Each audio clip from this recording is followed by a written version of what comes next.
자, 우리 누가복음 19장 35절로 40절 말씀을 제가 봉독하겠습니다.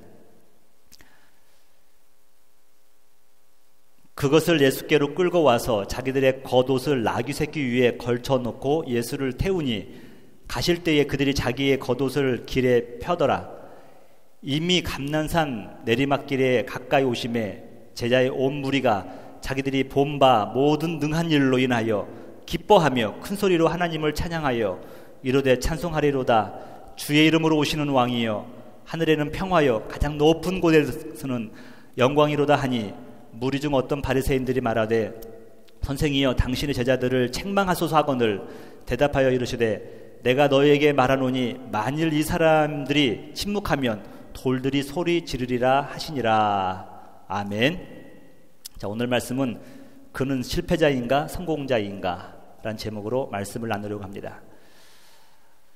여러분, 전 세계적으로 K-팝 열풍이 저와 여러분의 상상을 초월할 만큼 큰 영향력을 끼치고 있는 것 같습니다.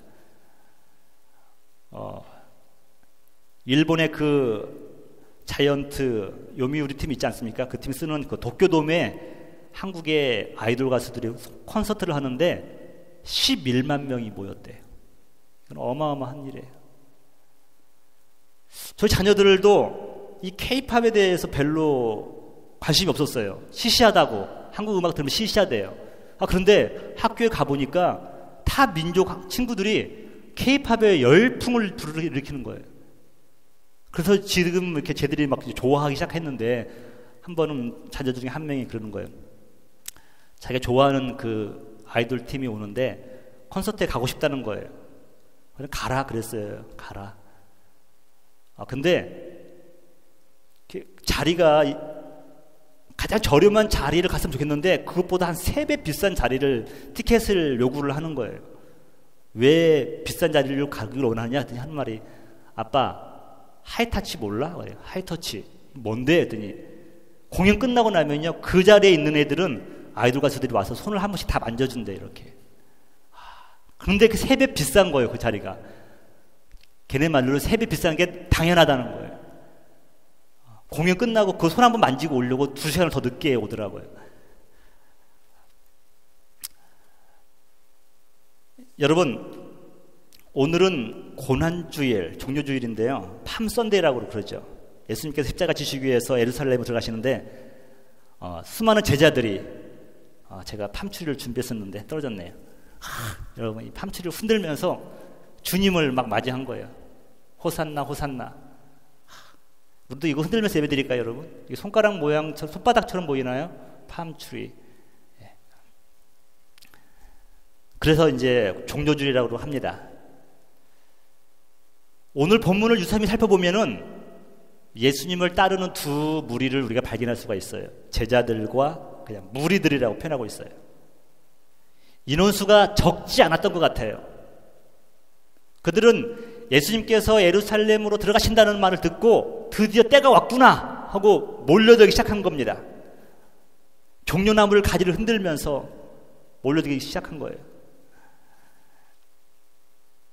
여러분 38절 보세요. 찬송하리로다 주의 이름으로 오시는 왕이여 하늘에는 평화여 가장 높은 곳에서는 영광이로다 하니. 여러분 이 소리를 들었던 정치인들이 얼마나 가슴이 철렁하겠습니까? 본디오 빌라도가 얼마나 가슴이 철렁했겠냐고요. 밀란이 일어났구나. 유대인의 왕이 왔구나. 수많은 사람들은 생각만 해도 가슴이 너무도 벅차 올랐습니다. 하지만 단 며칠이 지난 후에는요, 예수님께서 십자가에서 죽으셨을 때는 대부분의 사람들은 다 떠나버리고 극소수의 사람만이 그의 곁을 지켰습니다. 호산나를 듣던 수많은 사람들은 다 어디로 갔단 말입니까? 저는 궁금했습니다. 환영할 때는 어떤 마음이었고 또 그분을 버리고 떠날 때는 어떤 마음이었을까? 오늘은 그 이유를 찾아가면서 우리의 믿음 생활을 조명해 보려고 합니다. 예수님께서 예루살렘에 입성하셨을 때 제자들과 무리들은 예수님을 향해서 기대한 것들이 있었어요. 37절 한번 보시면 이렇게 말씀하고 있습니다, 여러분. 이미 감난산 내리막길에 가까이 오심에 제자의 온 무리가 자기들이 본바 모든 능한 일로 인하여, 여러분, 보았다는 거예요. 본바, 안진뱅이가 일어나고 병든 자가 낫고 그가 행한 모든 능한 일로 인하여서 기뻐하며 큰 소리로 외쳤다고 말씀하고 있어요. 이 제자들은 무엇인가를 예수님께 기대를 한 겁니다. 제사장 종교인들은 불가능하지만 예수님이라고 한다면 우리가 본 능력으로 인해서 그분은 무엇인가를, 새로운 세상을 우리에게 선사할 것이라고 그들은 믿었던 것 같아요. 더욱이 그분은 다른 종교 지도자와 다르게 겸손하신 분입니다. 여러분, 수많은 말도 있고 나귀, 어미도 있는데 나귀 새끼를 타고 가요. 나귀 새끼를. 또 이 나귀 새끼를 타는 모습을 상상해 보면요, 좀 즐거운 겁니다. 예수님께서 제자들을 좀 마지막 웃게 해주시려고 그러지 않았나 생각을 해보는 거예요. 여러분, 나귀 새끼가 참 작아요. 여러분, 작아가지고 아마 예수님의 그 가지랭이 사이로 왔다 갔다 할 수도 있을지도 모르겠습니다. 여러분, 그 바이올라 대학교 그 사이언스 빌딩에 보면은 그 유명한 벽화가 하나 있는데요, 예수님의 그 사진이 하나, 이렇게 벽화가 하나 있어요. 성화가 있는데 사이언스관이니까 과학 아닙니까? 근데 그 학생들에게 예수님께서 성경책을 이렇게 내미는 그런 장면이에요. 근데 신기한 게 뭐냐면 이 예수님의 모습을 롱다리로 표시하고 있다는 겁니다. 롱다리예요. 굉장히 롱다리. 교수님들도 잘 모르더라고요. 왜 질문하도 모르더라고요. 왜 롱다리인지 모르겠다고. 근데 예수님을 그린 성화들을 대부분 보면요, 예수님의 다리가 길게 나와요. 그러니까 최소한 쇼다리는 아니었던 것 같아요. 여러분, 그 상상은 긴 다리 가지신 분의 그 나귀 새끼를 탔는데 그 모습이 어정쩡하고 참 재밌었던 겁니다. 우리 예수님은 풍자와 해악의 맛을 아시던 분인 것 같기도 해요. 어쨌거나 다른 제자와 다르게 예수님은 겸손하게 자신들도 행복하게 해주시는 분이었기 때문에 남다르게 기대하는 바들이 있었습니다. 그들은 이러한 다음 같은 소망을 했을지도 몰라요. 이분이라면 자신들의 가난한 문제, 질병 문제, 로마에게 정복당한 이 민족 문제, 부정부패가 만연한 지도자들을 몰아내고 새로운 나라를 건설할지도 모르겠다. 하나님의 공의가, 정의가 하수처럼 흐르는 나라를 만들고 모두가 행복한 나라를 만들 수도 있겠다. 그분 말씀처럼 이 땅에 하나님 나라를 이루게 줄 줄을 그분만이 할 수 있다라고 생각했을 것지도 모릅니다. 수많은 제자들과 무리들은 예수님께서 지상 파라다이스, 그것을 만들 것을 기대했습니다. 여러분, 사람이 소망이 생기면요, 흥분이 되는 거예요. 그래서 평상시 하지 않았던 일도 하는 겁니다. 여러분, 유대인들에게 겉옷이라는 것은 전 재산의 전 재산. 밤에는 그 이불도 되고 낮에는 그 깔면 거기 자기 자리가 되는 겁니다. 장사도 굽고 깔고 할 수가 있는 거예요. 근데 그것을, 소중한 것을 예수님을 위해서 예수님이 걸어가는 길에다가 깔은 겁니다. 그들의 마음 가운데 기대하는 바, 소망이 일어났기 때문에 그들이 자발적으로 했던 거예요. 유대인들과 함께 이렇게 그 직장 생활을 했던 분들이 이런 말을 해요. 그분들은 참 다혈질이지만 한번 믿기만 하면 끈끈한 관계를 유지할 수 있다고 그래요. 근데 반면에 한번 앙심을 품으면 끝까지 괴롭히는 사람들입니다. 사도 바울이 그 마게도냐 환상을 보고 이제 그쪽에 가서 복음을 전하다가 데살로니가에서 복음을 전하고 있었습니다. 근데 유대인들이 그를 죽이려고 하는 거예요. 그래서 굳이 이제 어쩔 수 없이 베레아 쪽으로 이제 후퇴를 합니다. 피난을 가는데 그 40km예요. 근데 거기까지도 죽이겠다고 따라온 유대인들이 있었다는 거예요. 또 더 나가서는 사도 바울을 죽이기까지 금식하면서 먹지 않겠다고 선포한 사람들이 40명이 넘었습니다. 여러분, 바로 이런 사람들이 유대인들이었어요. 이들이 예수님이 있었길래 자신의 모든 것을 올인하면서 환호합니다. 우리의 유일한 희망은 메시아 당신입니다. 여러분, 오늘날도 마찬가지예요. 수많은 사람들이 예수님을 환호하는 이유가 무엇입니까? 각자 자기가 기대하는 바가 있는 거예요. 어떤 분에게 왜 교회 다니십니까? 했더니 가정의 평화를 위해서 나간대요. 무슨 말입니까? 했더니 자기가 교회 나가야 아내가 자기를 덜 괴롭힌대요. 가정의 평화래. 또 어떤 사람은 복 받으려고 나간다는 사람들이 있어요. 각자 기대하는 바가 달라요. 최소한 이분이라고 한다면 내 소원을 이루어 주시지 않을까 하는 마음에서 그분을 믿는 거죠. 개인의 소원이든 가정의 소원이든 아니면 공동체 소원이든 우리 주님이 이걸 다 들어주시는 분입니다. 하지만 여러분, 나의 기대가 크면 클수록 실망 또한 큰 법입니다. 이들은 곧 실망하고 예수님을 떠나게 됩니다. 군중들은 다 그랬습니다. 제자들 역시 그랬습니다. 우리 역시 그럴 가능성이 많이 있습니다. 예수님은 입성 후에 민심을 얻어야 하는데 오히려 민심으로부터 멀어져 가는 것을 발견하게 됩니다. 부정부패의 주범들 야단치고 로마로부터 자기 민족을 구원하기는커녕 자기 제자들과 함께 더 돈독한 시간을 갖는 거예요. 오히려 신성모독이라고 하는 죄명으로 인해서 급기야 고소당하고 체포되고 말았습니다. 더욱이 그분을 파는 사람은 그와 함께 3년을 따라다녔던 제자라는 소문은요, 예루살렘뿐만 아니라 온 유대까지 금방 퍼져버렸어요. 제자가 스승을 팔았다는 거예요.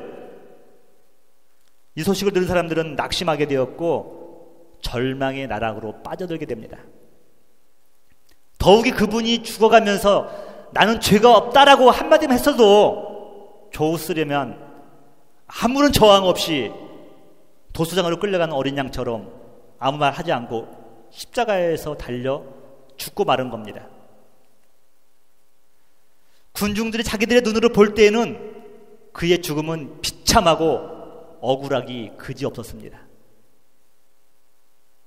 예수님의 예루살렘 입성과 십자가 사건 이후에도 정치가 변한 게 없어요.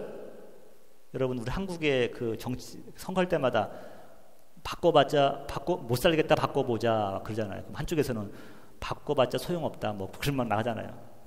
예수님이 돌아가셨는데 불구하고 정치는 변한 게 없어요. 종교계는 여전히 기득권자들이 득실하고 있습니다. 로마는 여전히 기세가 등등하여서 더 억압을 하는 것입니다.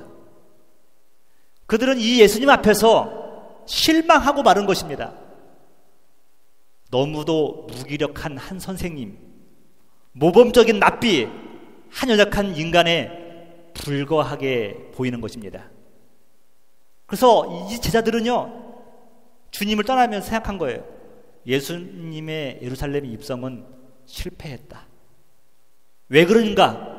자기들의 소망과 바람이 이루어지지 않았기 때문에 그래요. 여러분, 혹시나 내 소원이 이루어지지 않았다고 해서 여러분 예수님이 실패자인가요?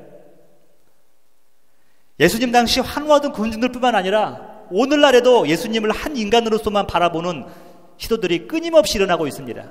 어떻게 하면 어떻게든 예수님의 신성을 부인하고 연약한 인간의 모습으로 끌어내리려고 하는 무리들이 많이 있었어요. 어떤 진보적인 신학자들의 견해에 의하면은 성경은 하나님의 감동이나 성령의 역사가 아니라 인간이 기록한 문학 작품이라고 보아요. 그 사람들이 신학자예요. 그 사람들이 말하기를 예수님은 철저한 인간이었다고 말을 합니다.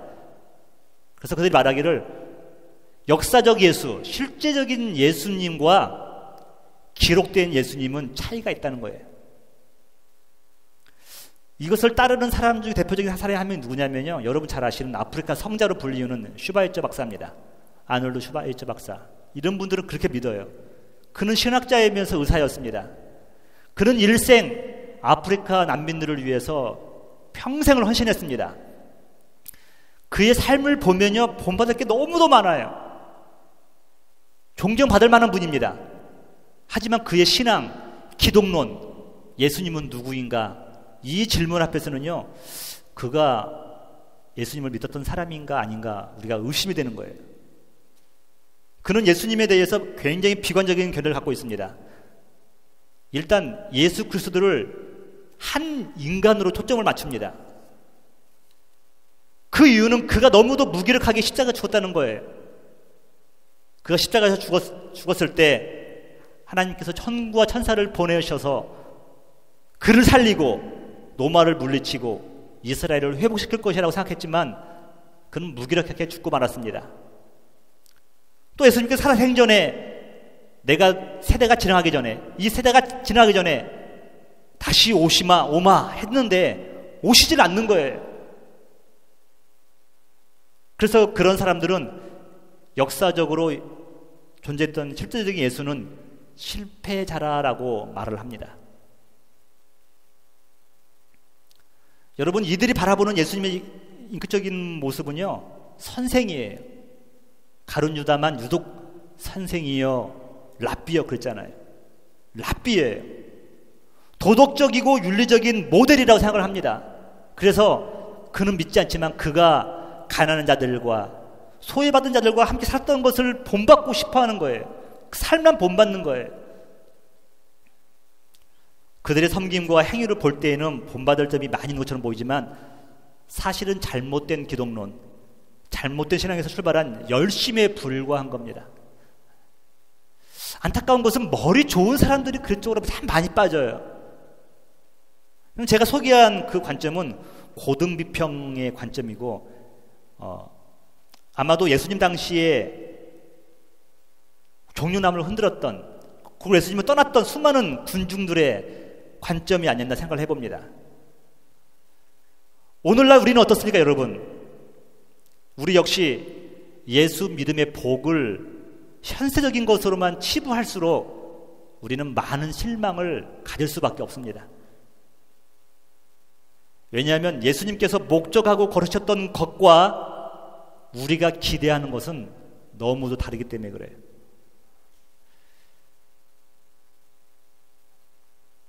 군중들의 바람과 예수님께서 걸어가셨던 길이 다르다고 해서 그가 실패자가 아닌 것처럼 우리가 기대하는 것과 예수님이 생각하는 것이 다르다고 해서 예수님은 실패자라고 말할 수 없습니다. 군중들, 유대인 민족의 기대들이 무너졌다고 해서 예수님의 삶을 실패자라고 말할 수가 없어요. 왜 그런지 아십니까, 여러분? 여러분들이 오늘 이것을 발견하고 나면은 여러분들도 내가 무엇을 가졌는가, 무엇을 남겼는가에 따라서 여러분 성공과 실패가 아니라 나도 이 신앙으로 승리의 삶을 살 수 있다는 것을 발견할 수가 있을 것입니다. 왜 예수님께서 실패자가 아닙니까? 그분이 걸어가신 길은 철저히 하나님의 뜻에 초점을 맞추고 계시기 때문에 그래요. 겟세마네 동산에서 예수님께서 십자가를 지시기 위해서 이제 기도를 하시는데 누가의 기록에는 예수님께서 십자가에 지시기 전에 그 인간적인 고뇌가 별로 이렇게 부각되지를 않아요. 제가 한번 읽어볼게요. 누가복음 22장 42절이에요. 이르시되 아버지여 만일 아버지의 뜻이거든 이 잔을 내게서 옮기옵소서. 그러나 내 원대로 마옵시고 아버지의 원대로 되기를 원하나이다 하시니. 이게 누가복음의 전체 맥락이에요. 근데 저자 마태는요 달라요. 십자가 앞에서 고뇌하는 인간의 그 나약한 모습을 다 보여줘요. 근데 왜 그럴까 생각해보니까 마태는 세리로서 그걸 포기하면요 사직서를 내면은 다 잃어버리는 거예요. 거기 때 굉장히 많은 고뇌를 했던 것 같아요. 그러면서 십자가를 지시는 그 예수님의 그 마음을 더 깊이 한번 깨달을 수 있었던 것 같아요. 마태복음 26장 37절입니다. 베드로와 세베대의 두 아들 데리고 가시되 여러분 고민하고 슬퍼하사. 38절 이에 말씀하시되 내 마음이 매우 고민하여 죽게 되었으니 너희는 여기 머물러 나와 함께 깨어 있으라 하시고. 예수님이 너무 힘들고 슬프니까요 위로할 사람이 필요했던 것 같아요. 그러니까 로얄 패밀리라고 그러잖아요. 우리가 베드로와 야고보와 요한 3명을 데리고 갔는데 나와 함께 깨어 있으라 라고 말씀한 거예요. 39절 조금 나아가사 얼굴을 땅에 대시고 엎드려 기도하여 이르시되 내 아버지여 만일 할만하시거든 이 잔을 진노의 잔이잖아요. 지나가게 하옵소서. 그러나 나의 원대로 마옵시고 아버지의 원대로 하옵소서 하시고 40절 또 제자들에게 오사 그 자는 것을 보시고 베드로에게 이르시되 너희가 나와 함께 한 시간도 이렇게 깨어 있을 수 없더냐 시험에 들지 않게 깨어 기도하라 마음에는 원이로되 육신이 약하도다 하시고 다시 두 번째 나와서 기도하여 이르시되 내 아버지여 만일 내가 마시지 않고는 이 잔이 내게서 지나갈 수 없거든 아버지의 원대로 되기를 원하나이다 하시고라고 표현하고 있어요. 여러분 그 예수님의 그 인간적인 고뇌를 우리가 느낄 수 있지 않습니까? 어떤 사람들은 그 소크라테스의 죽음과 예수님의 죽음을 이렇게 비유를 합니다. 그 소크라테스의 수제자였던 그 플라톤이 자기 스승의 죽음을 다음과 같이 묘사했어요. 그는 떨지도 안색을 바꾸지도 않고 그 잔을 입술에 가져가 매우 즐겁고도 담대하게 그 잔을 마지막 한 방울까지 모두 마셨다. 친구들이 눈물을 흘리자 소크라테스는 그런 행동을 나무랄 후 평온을 유지하면서 용감하라고 오히려 그들을 격려했다. 용감이 그 당시엔 선이었죠. 여러분 같은 억울한 죽음일지라도 소크라테스의 죽음과 예수님의 죽음은 너무도 차이가 있는 겁니다. 소크라테스는 자기가 죽음을 통하여서 생전에 자기가 가르쳤던 것들이 옳다는 것을 내가 옳았다는 것을 증명할 기회인 거예요.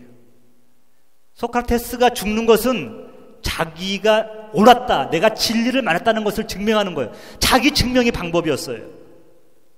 하지만 나사렛 예수의 죽음은 자신이 무죄임을 증명하는 죽음이 아니었어요. 자신이 옳다는 증명이 아니었어요. 죄인이었던 우리가 더 이상 죄인이 아니라 하나님의 의로운 자녀라는 것을 증명하기 위한 죽음이었던 것입니다. 인류의 모든 죄짐을 지고 십자가에서 형벌을 받는 것은 두려운 일입니다. 하지만 여러분 두려운 일이기 때문에 예수님은 맞설 수가 있었던 거예요. 두려움이 있기 때문에 맞설 수가 있는 거예요. 내 시간이 소중하기 때문에 모여서 예배드릴 수가 있는 거예요. 물질의 한 푼이 아까운 줄 알기 때문에 기꺼이 드릴 수가 있는 겁니다. 건강의 소중함을 알기 때문에 더욱 봉사하는 거죠. 내 인생이 한 번뿐인 소중한 것을 알기 때문에 전부를 그분께 드리는 겁니다. 예수님은 철저히 하나님의 뜻, 그분의 원하시는 일에 초점을 맞춘 것입니다. 군중들은 정치적, 경제적, 민족적 바람에 초점을 맞췄지만 예수님은 온전히 하나님의 뜻에 맞췄어요. 예수님은 일평생 채광권 쓰지 않으셨습니다. 교회 건물 하나 세우지 않았어요. 그런데 예수님은 수많은 그의 다른 제자들에게 있어서 경배를 받으시지 않습니까? 여러분 하나님의 뜻, 하나님께서 예수님을 통해서 기대하는 것은 무엇이었습니까? 갈라디아서 1장 4절이에요. 그리스도께서 하나님 곧 아버지의 뜻을 따라 악한 세대에서 우리를 건지시려고 우리 죄를 위하여 자기 몸을 들이셨으니. 그랬어요. 하나님의 뜻이 뭐냐면 악한 세대에서 우리를 건지시는 거예요. 우리를 구원하시기 위해서 자기 몸을 들이신 거예요. 그게 하나님의 뜻에 초점을 맞춘 겁니다. 하나님은 잠시 몇 년 아니 몇십 년 여러분이 배부르게 사는 것을 꿈꾼 것이 아니었어요. 영생을 주기를 원하셨어요. 영원히 목마르지 않게 하시겠다고 말씀하셨어요. 배고프지도 않게 하신다고 약속하셨어요. 예수께서 가라사대 나는 생명의 떡이니 나에게 나온 자는 결코 줄이지 아니할 것이요 나를 믿는 자는 영원히 목마르지 아니하리라. 예수님께서 약속하셨잖아요. 내가 가진 것, 나의 포지션, 이것이 나를 당당하게 하는 것이 아닙니다. 하나님의 뜻을 온전히 따르신 예수님 앞으로 나오는 것이 나를 당당하게 하는 거예요. 제가 어제 새벽 예배 시간에 배반과 순종의 아이콘에 대해서 말씀을 드렸는데 듣지 못한 분들을 위해서 한번 다시 설명해보자 하는 거예요. 여러분 그 입맞춤은요, 제자가 스승을 향해서 입맞춤할 때 입맞춤의 의미는 최고의 존경의 표현입니다. 최고의 예의를 갖추는 거예요. 그런데 가룟 유다 이 제자의 입맞춤은 배신의 입맞춤으로 되고 말았어요. 배신의 아이콘이 되고 말았어요. 반면에 십자가는요, 인류 역사상 가장 잔인함과 고통을 주도록 설계된 사형 기구입니다. 생각만 해도 끔찍한 것입니다. 하지만 이 잔혹한 십자가는 사랑과 희생의 아이콘이 된 겁니다. 여러분, 가장 좋았던 존경과 예의를 표현하는 입맞춤은 배신의 아이콘이 되었고, 잔혹한 십자가 형틀은 사랑의 아이콘이 된 거예요. 여러분, 무엇이 이렇게 바꿨나요? 무엇이 때문에 그런 건가요, 이것이요? 단 하나입니다. 하나님의 말씀에 순종을 했느냐 안 했느냐예요. 다른 거 아니에요. 가룟 유다는 불순종했고 예수님은 순종했어요. 첫 번째 아담은 불순종했고 둘째 아담이신 예수 그리스도는 순종한 거예요. 여러분, 현대인의 문제점 많이 있죠. 하나님 말씀을 듣기를 즐겨하면서 순종하기를 즐겨하지 않는다는 것입니다. 그러면서도 그분으로부터 모든 것을 기대 다 해요.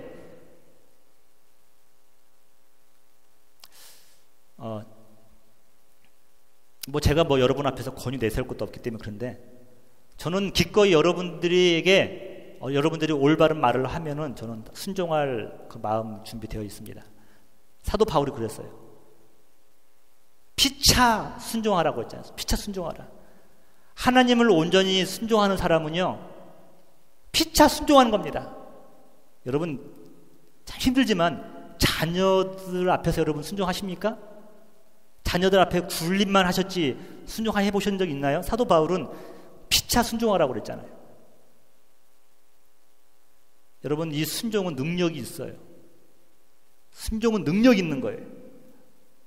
우리 조만시 선생님이 예배 시간에 늦게 왔는데 새파란 젊은 교육자가 예배 들으지 말고 서 있으라고 하는 그 말 듣고 그분이 그 신발 들고 조용히 끝까지 서 있었다고 하는 여러분 얘기 많이 듣잖아요. 그것이 누추해 보입니까? 거기에 능력이 있는 거예요. 거기에 능력이 있는 거예요. 내 이성으로는 동의가 안 되지만 순종할 수 있는 거. 예수님은 하나님께 모든 걸 다 맡긴 거예요. 여러분, 순종하는 삶의 자세에 많겠지만 제가 이 고난주간에 한 가지만 여러분에게 말씀을 드리기로 합니다. 이것을 믿고 따르면 되는 것 같아요. 이 말씀을 순종하면 돼요. 이사야서 53장 5절이죠. 그가 찔림은 우리의 허물을 인함이요, 그가 상함은 우리의 죄악을 인함이라. 그가 징계를 받음으로 우리가 평화를 누리고 그가 채찍에 맞음으로 우리가 나음을 입었도다. 여러분, 이 말씀을 어떻게 여러분 순종할 거냐면 이거예요. 여러분, 저도 그렇고 여러분도 그렇고 우리 과거 상처 없는 분 없어요. 여러분, 나의 과거의 상처를 묵상하지 말고 여러분, 우리 이번 한 주간은요, 내 과거의 상처들을 다 치유합시다. 치유하는데 여러분, 주님께 올려드리는 거예요. 여러분, 상처가 영어로 스카. 근데 여러분, 스카 인투 스타예요. 여러분, 이 시 하나만 바뀌니까 별이 됐어요. 여러분들이 상처가 많으면 많을수록 여러분들에게는요, 이 밤하늘에 별이 쏟아지는 것처럼 별이 많은 인생들 되는 거예요. 인류의 모든 죄와 허물, 상처들을 그분이 지시고 십자가에 올라가셨습니다. 그러자 그 상처들이 별이 된 거예요. 우리의 죄가 변하여서 구원이 된 거예요. 선망의 대상이 된 겁니다. 여러분, 과거에 받았던 이 상처 여러분 주님 앞에서 해결하지 않으면 오늘 또 상처받고요, 내일도 또 받을 수도 있어요. 방법이 없습니까? 여러분, 피할 수도 없습니다. 잊을 수도 없습니다. 그 단 한 가지 뭐냐면 하나님께 올려드리는 거예요. 예수님께서 십자가에 달리시면서 인류의 모든 죄악들을 통하여서 구원을 이루셨던 것들처럼 여러분들의 상처들을 이제는 하나님 말씀 순종하여서 그가 징계를 받음으로 우리가 평화를 누리고 채찍에 맞음으로 나음을 입었도다. 이 말씀을 통하여서 여러분의 영혼을 막 다 씻어버리시고 치유되시기를 주님으로 축복합니다. 예수님께서 하나님께 순종하신 분 통하여서 인류를 구원하셨던 것처럼 여러분의 순종, 피차가는 순종을 통하여 또 다른 구원의 역사가 이루어지시기를 주님의 이름으로 축원합니다.